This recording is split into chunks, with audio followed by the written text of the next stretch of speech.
okay, I know what is happening around me.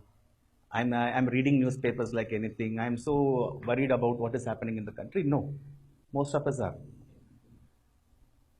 During the super cyclone time, one of our superior officers, railway officers, she said, why don't we all go and do some relief work there in Orissa? So 10 of us packed. We collected a lot of clothes, food material, everything. Went to Puri, got down. From there by bus, we went to a district called Kendrapara, which was affected by the super cyclone, 99 in December. We saw the destruction which has happened there. Right from on the way itself, we've seen the trees completely gone, everything gone, the super cyclone. I've never seen such things. It was an eye opener for people like me who have not uh, really bothered about what is happening in the society or what is happening around us. 10 of us, 10 days, we stayed there, we did relief work, we came back. So you can call it coming of the age moment. Okay, you realize that, okay, something is there which we are missing in our life. Till that time, railways job, monthly 4,000, 4,500 was my salary at the time. So I used to get it, go home, doing nothing. Then we all sat together and then we were discussing what should we do. The same group which we were talking about, the vocational course for railway commercial, BCRC we call it. We all sat together and discussed, we should do something. So what is the alternative? What we can do? So one option came is civil service. So that's how my interest in civil service came into being. Not because anybody else wanted, no, it's not my childhood dream, anything else. So we thought, okay, let us prepare for civil service. Let us do something. I never went to college. You might have noticed after 12th, I straight away went to the job. I worked for 7 days. So I had to do my degree through distance education.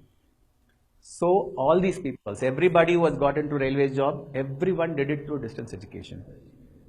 I joined BCom, got into Madras University, distance education. I'll go only to write exams. Contact classes also I cannot go. Weekly 2 classes I cannot go. I go and write the exam and come back. Right after finishing the degree, we started giving attempts to the UPSC.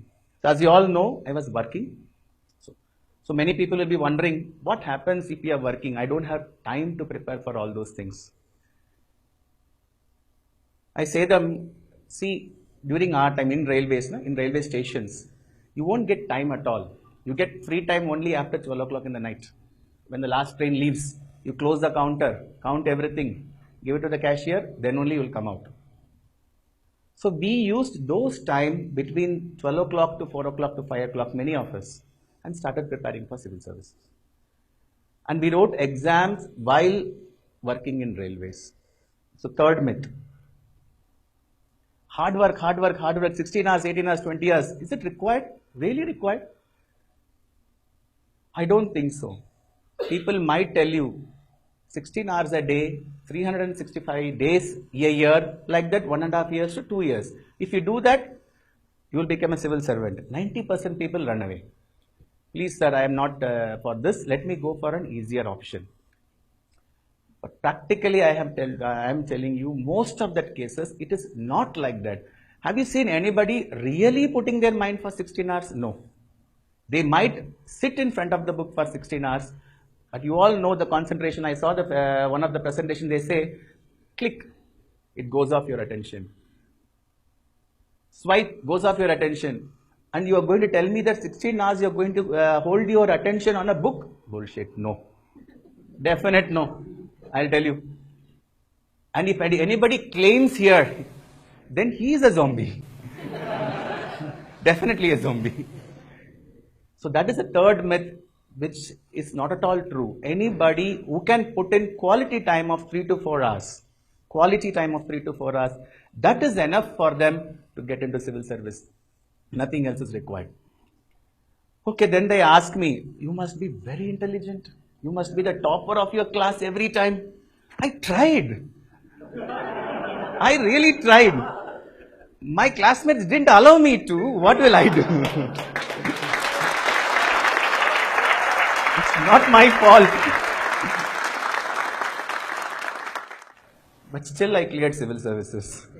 It has nothing to do with that. You might have gone to the wonderful college in the country, yes, railway station. Wonderful college, I have learned so much. Nobody can ever teach me all those things. Nobody, not a single day is same in a railway station. Wonderful experience, wonderful. All those things I'm carrying on till now also I know how to tackle people when I see people, because at the age of 17, 18 itself it has been done. I have learnt there. So that myth is also not correct. You need not be the topper of your class, topper of your batch, gold medalist in your degree. No. That is nothing to do with your civil service preparation. That has nothing to do with after you have become an IAS officer and what you're going to do in the field. No. It has nothing to do with it. So don't worry about all those things, about whether you are topper or you are at the bottom. What UPSC expects is very simple. They expect do you have